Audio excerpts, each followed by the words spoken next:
So good evening, everyone. My name is Maurya Hanspal, and in this session, I would be discussing the topic on working capital management. So this is our first session on working capital management, and we would be understanding what exactly is working capital and why is working capital so important from the management's point of view. Okay.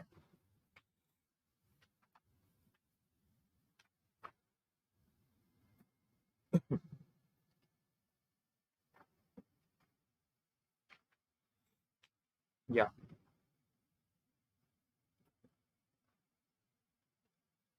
So starting our discussion from the basic thing that which everyone should know, talking about working capital. What is working capital? See, like when we talk in finance, we talk about the three most important decisions in finance. The first kind of decision is your investment decision, then you have your financing decision, and then you have your working capital decision. So these three decisions are the most important decisions which a finance manager takes in a company. So talking about the working capital, so the working capital decision, it basically involves the activities related to the day-to-day decisions. Okay. And those activities can involve, like, for example, payment of some bills, some supply bills. Like you might have ordered something from your suppliers for the company, so paying those bills, paying your salaries, bonuses, incentives, like your rental expenses, or like your day-to-day expenses.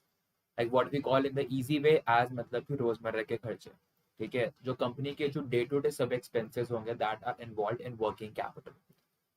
So what is working capital? So working capital may you have two types. One is the gross gross working capital, and the other is the net working capital. And one more thing, like when we talk particularly about the working capital, so we are talking from the context of short term and not long term. Okay. So gross working capital includes only your current assets. That's it. Apart from current assets, it includes nothing. So that is a gross working capital. So gross working capital is basically your summation of the total current assets of the company, be it your cash, your bank balances, your prepaid expenses, your debtors, your current investments, short-term loan advances, is all those current assets. But what is the net working capital? Your net working capital is your current assets minus your current liabilities. Okay. So difference between your current assets and current liabilities is your net working capital. So the net working capital ideally should be positive. A positive net working capital would indicate that your current assets are more than the current liabilities. And in the best possible scenario as well, your current assets must always be more than your current liabilities. That's it. Just in case if your like current liabilities are more than current assets, it is not a good business, because in that way the business has more obligations or the business has more short-term obligations than the current assets that the company has. It means the liquidity of the company is low. Like when I particularly talk about the short-term liquidity. Okay. So that basically signifies the short-term liquidity of the company is low. Okay.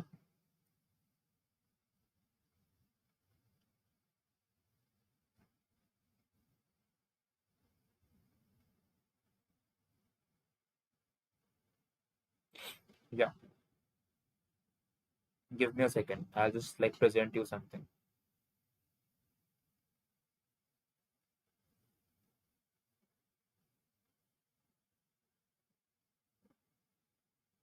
Okay.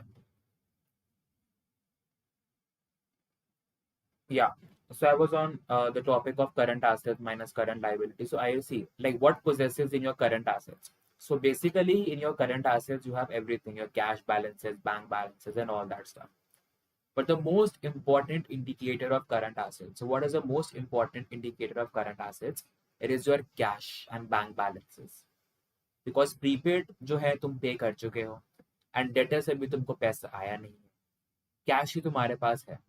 So in your current assets, the maximum proportion should be cash. So ideally we take it as a proportion.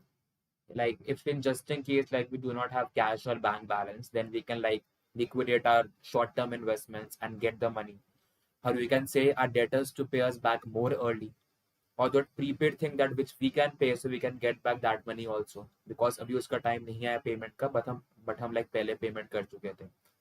But make note of one thing, your cash should be the maximum in current assets. You might have thousands of other things, but अगर cash नहीं है, तो still a positive working capital won't matter.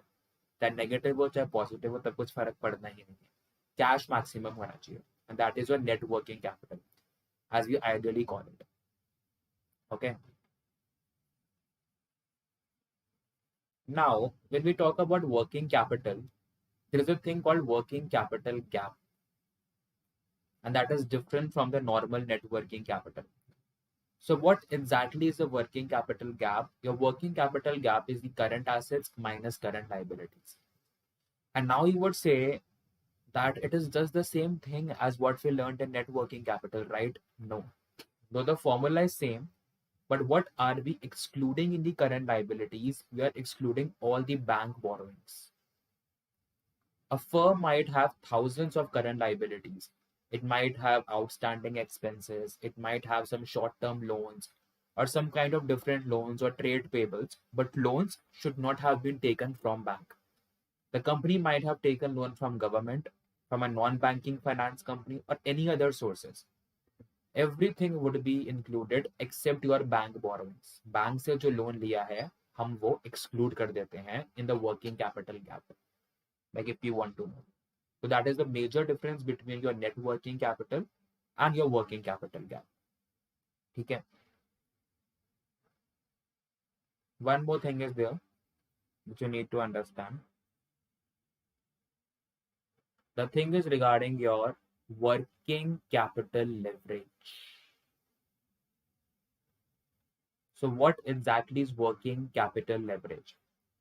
So by working capital leverage means how the change or the sensitivity of the rate of interest on investment to the change in the current assets. Okay.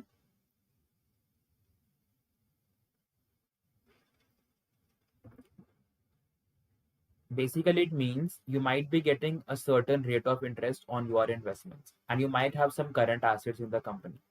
तो जैसे जैसे current assets change होते हैं तो company की rate of return on investment कैसे change होती है. ठीक है, तो basically the ratio tells you this is the sensitivity of the rate of interest on investment to the change in current assets. And the formula for it is your current assets divided by your change in total assets minus current assets. Current assets will get from balance sheet. Current assets will get from balance sheet. Change in total assets होगा. मान लो 2019 में you had the total assets as 100 crores. In 2020 you got as 200 crores. So the change would be 100. Irrespective of the fact that it's a negative or positive. ठीक है, the change would be 100. And total assets would be the summation of your current assets plus non-current assets. Okay, that is your working capital leverage, or it also tells you the sensitivity of the change in rate of interest on investment to the change in current assets, and that is your working capital leverage. Okay. In working capital, you might have heard people talking about permanent capital or temporary capital, and your working capital needs are fixed and those working capital needs cannot change and all that stuff. Okay. So working capital needs, ideally they are for the day-to-day expenses. But when those working capital needs do not change, or when there is some fixed working capital, we call it as permanent capital or the permanent working capital. Or the working capital which can change, so that is a temporary working capital. Okay. So let's take a basic example. So what can happen in terms of a permanent working capital? So there is some permanent working capital that has to be incurred irrespective of the production facilities or the productive operations. मान लो कोई company है, okay, and the company produces like 100 units of something, like 100 units of, let's say, candies. Okay, the company produces 100 packets of candies. Okay, so that 100, ये जो working capital needs हैं जो company की, just ये 100 packets को produce करने में, मान लो यहाँ पे लाइक इलेक्ट्रिसिटी का खर्चा आएगा, सैलरीज आएंगी, मतलब कि जो लोग काम कर रहे होंगे, and various other expenses. So this is fixed. because the company has forecasted on the basis of the past things कि कंपनी की डिमांड हर साल मतलब कि 100 यूनिट्स की ही रही है. ठीक है, so that is a permanent capital और the fixed working capital which does not change, जो फिक्स रहनी ही रहनी है फॉर 100 यूनिट्स, एक बेस रहेगा ही रहेगा. बट अगर किसी ईयर में द प्रोडक्शन और the demand rises from 100 units to 500 units, they will have to increase their production facilities. अब now they would be increasing their production facilities, so they would be using more energy and more electricity, and obviously now workers would be working overtime, so workers would be demanding higher salaries also or more salaries. In that case जो भी extra हो रहा है, and that is based on the market conditions or fluctuations, so that is your temporary working capital that you need to know. That is your basic difference between your permanent working capital and the temporary working capital. Coming back, when we talk about working capital, there are three kinds of approaches. Okay, so we'll talk about the first approach. The first approach, we call it as the hedging approach to working capital. Okay, so what is your hedging approach of working capital? It says that all the permanent working capital, जो भी fixed working capital होती है, उसको हम permanent working capital भी कहते हैं. So all the permanent working capital or the fixed working capital should be financed only through the long-term sources. जो भी सब fixed capital है, it should only be financed through long-term sources, and all the temporary working capital should be financed only through the short-term sources. The main concern or the main ideology behind this, we can say that if the company has a fixed working capital or a permanent working capital, so that would be fixed up to a certain limit, right? As we talked about the previous example of 100 candies. And that would be fixed like no matter what. Because 100 units the company would be producing no matter what. In certain years, the demand might change, the demand might increase or might decrease. But 100 units the company will produce no matter what. Either the demand rises or falls, the company doesn't care. The company would be producing 100 candies. So that's a long-term approach. And for long-term approaches, we finance them with long-term sources of capital.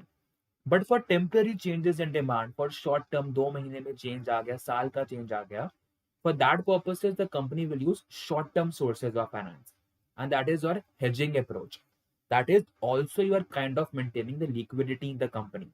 That is for long-term purposes, you are using long-term sources of finance, and for short-term purposes, you are using short-term sources of finance. That is your hedging approach. You are trying to minimizing your risk towards liquidity, as what we call it as the hedging approach. The second thing which we call it is the conservative approach. The second thing is your conservative approach. So what happens in the conservative approach, we are taking a lower estimation and we want to conserve our finances as well as the liquidity. So what happens in the conservative approach, you are financing whether your permanent working capital or temporary working capital, चाहे जो भी working capital है, you are financing it with the long-term sources. That is, your long-term sources of finance are used to finance both the temporary working capital as well as the permanent working capital. So that provides you a hedge for the short term because you are not using the short term finances, and that would be available for you for more contingency purposes. Okay. The third thing, we call it as the aggressive approach, and that is the most disgusting approach, I would say. Like if the company is using this aggressive approach. So what happens in aggressive approach, the company is using short-term sources of finance to finance long-term capital, and which is completely wrong. How can you use short-term sources of capital to finance your permanent, your like basically the permanent working capital? And if you are using those short-term funds to finance your long-term capital or permanent working capital, you might face some liquidity crunches, and even your company might go into bankruptcy because there might be some short-term contingencies or some urgencies that might require you to use those short-term sources of finance. And that is why banks जो होते हैं, they prohibit using aggressive strategy. Because what happens, like for example, if someone has deposited their money into bank as a fixed deposit or anything, okay, so what does the bank do with it? the bank would deposit it into a secure instrument, and the bank would be earning a rate of interest on that up to the lock-in period.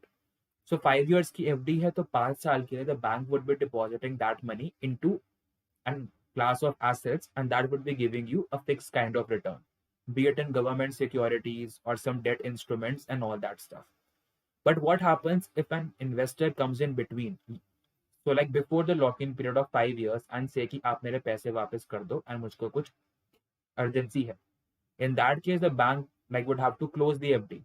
But वो उस investment का जो asset है जहाँ पे bank ने पैसा लगाया है for FD, the bank cannot like redeem for that. The bank will have to wait for subsequent 2 years only. So for some short term liquidity, किसी को पैसा चाहिए अपना, so बैंक को अपने reserves में से ही उसको पैसा देना पड़ेगा.